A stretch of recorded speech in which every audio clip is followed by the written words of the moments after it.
Hello and welcome to VC Circle podcast. I'm your host, Joseph Rai. In this episode, we will be in conversation with Sajan Pillai, who was formerly CEO at technology services firm UST Global. He's currently founder and CEO of Season 2 Ventures, which is an early stage venture capital firm of $100 million. The fund invests in B2B companies in the US and India. It has already made a few investments that include environment intelligence startup Ambee and warehousing startup Warehouse. Hi Sajan, welcome to our podcast and thank you for joining us. Hi Joseph, how are you? I'm good, thank you. So before we talk about Season 2 Ventures, tell us what was the trigger behind you becoming a venture capitalist? So you were earlier with UST Global, which you turned into $1 billion company as the story goes. What was the trigger? Joseph, well, there are a couple of things that we saw along the way. One is having first-hand experience of starting something from a basement and taking it all the way in technology business gave us a roadmap of how particularly Indian startups can get into unicorn status over a period of time and what needs to be done in a very practical life lesson sort of way. Okay. It was tremendous to experience about 2 decades of the momentum in technology and in the rising power of India. Mm-hmm. So that was one major learning that I was desirous to give that to the startups of India, who many of them are struggling to get to that status, particularly in B2B world. So there is that motivation.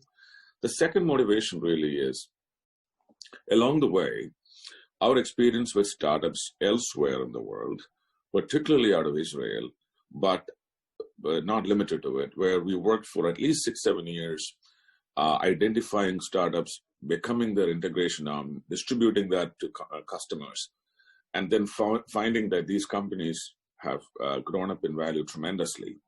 We said, why can't we do the exact same thing in India? And the Indian startups only have very few limitations, unlike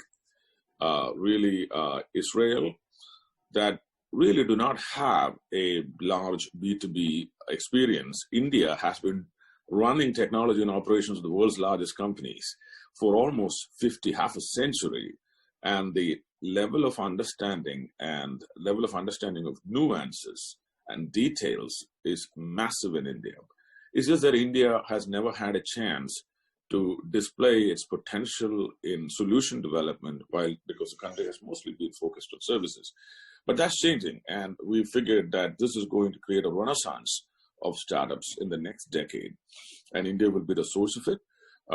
I think we were correct in our thesis because the amount of activity in Indian venture capital is tremendous. So we are, these are the two reasons why we said this is the right time for the venture fund and this is the right way for the venture fund. Cool.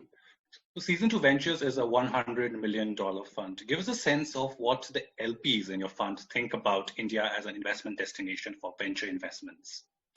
So many of the family offices sovereigns we're talking about are consistently looking for an India managed fund, particularly in B2B, because as you know, in the last 5-6 years, the rising power of startups in India, particularly in B2C, has attracted a lot of the attention of a lot of the major family offices and sovereigns to say, hey, listen, there might be some treasure hunting possible in India. So there's clearly, in fact, many funds have allocated funds specifically for India managers. So that's one growing trend. Okay. The other thing that is important is as the price of the startups elsewhere in the world, particularly in Silicon Valley and Israel and London, keeps going up, it's very hard to find early stage startups with reasonable valuation in this area.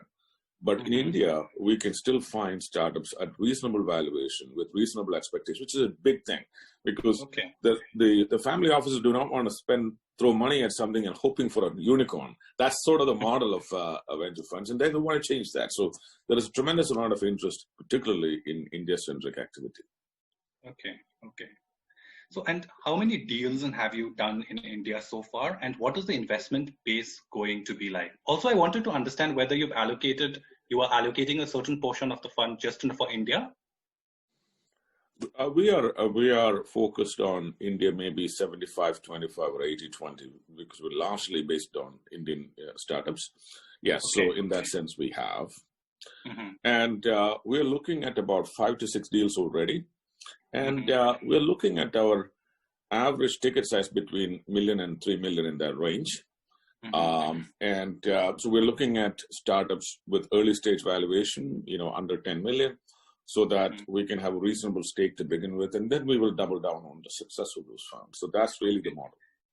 All right. And do you think because of the pandemic and the investment pace is going to be a little slow compared to what you had earlier thought? We were planning to make an investment a month, and that we have had enough of flow of deals to do that. So that continues to be the case. I'm sure if pandemic continues to be so, there might be some slowdown, but so far we have not seen slowdown vis-a-vis our targets. Okay. So the fund says it focuses on B2B companies. What was the main thought process and behind just focusing on this in a particular segment?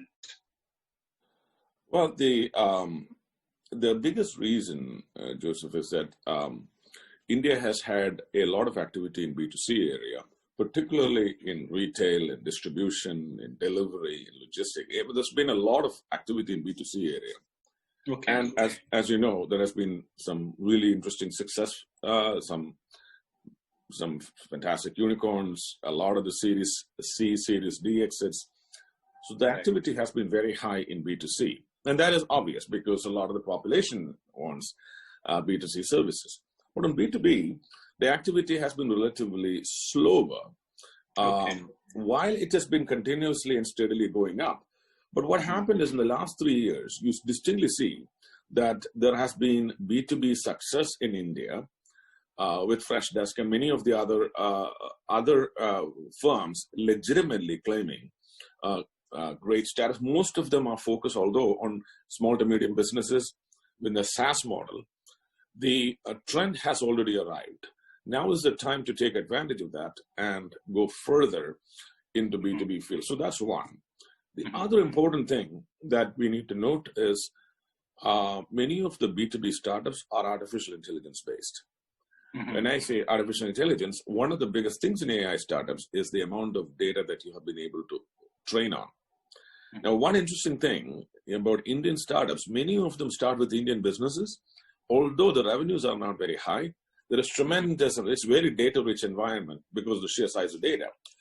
Unlike almost every other startup in the world, Indian AI startups have a distinct advantage.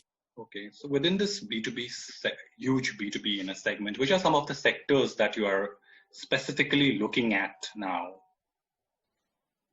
So in B2B, obviously that's very large. There are a lot of firms that are focused on enterprise solutions and so on and so forth. But what we have taken, Joseph, is a very focused approach on 4 key sectors. The biggest sector for us to focus is banking and financial services. Banking, we call BFSI, banking, financial services, and insurance, right? So that sector is undergoing, even pre-COVID, has been undergoing tremendous changes, global changes in multiple aspects. Fintechs are disrupting. So these banks have been absorbing innovation at a rate that is unprecedented. So that was one major focus. The second, as you know, particularly with COVID, is healthcare. Healthcare worldwide has been disrupted. Now we need tremendous amount of digital innovation and now people have realized that you can deliver care at home wherever you are. You need to now facilitate that. So that's a major shift.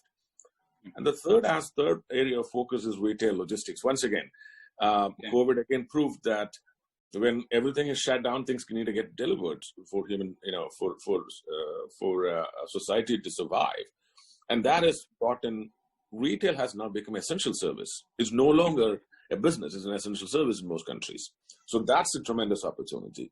And fourth area, which we always wanted to focus on, is the whole idea of sustainability and energy. The technology that will help us optimize and avoid leakage and losses, yet manage better with what we have instead of continuously producing more and more. I think that area is immensely valuable, or most governments are focused on it. So these are the 4 broad areas that we are focused on at the moment. Okay. So you mentioned these in a 4 broad areas. Are you, looking at deals already in these in a space, especially healthcare, when you mentioned? Yes, in healthcare, we have looked at deals in the health insurance space, in the provider space, where the point of care and the care systems are changing. We've also looked at life science space and also medical device and manufacturing space. There's a tremendous activity and need in all these areas. Clearly in India, one of the biggest things is happening in life sciences with personalized and precision medicine that's coming in, where we need DNA sequencing and genomics to not only look at medications that are appropriate for the population of India, but also look at adverse effects, because so far that information is scarce for Indian. Most of the information available are for different demographics. So there is a tremendous amount of awareness and activity in that area. So yes. Cool. So the VC market in India is said to be more mature than what it was, say, 5-10 years back, right? So are you launching a new fund? So what is your thought process or the thinking behind, investing in the market? Will you be collaborating with other domestic VC firms when you are making investments?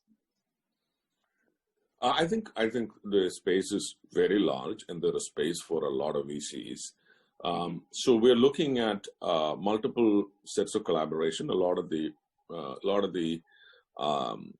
other VCs who are run by friends and associates and acquaintances, they have reached out, and I think there's a tremendous amount room for collaboration. We already started some collaborating partnerships that include sharing of deals, potentially syndicating, and so on and so forth.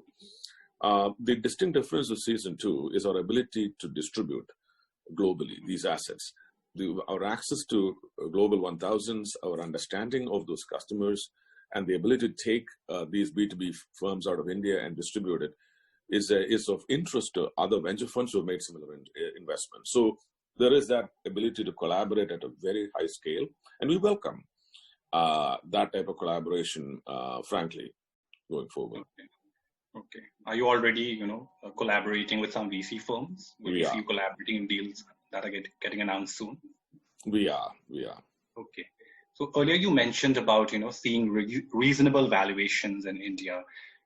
So another VC whom we spoke with recently had an alternate view. He was saying that some of the startups are demanding extremely high valuations even during pandemic. Yes, and that always happens. I think where our focus is early stage. It's a distinct difference.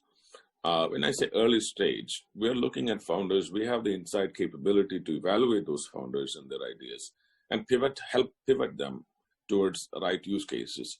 So in early stage, I think in comparison, obviously everything is relative.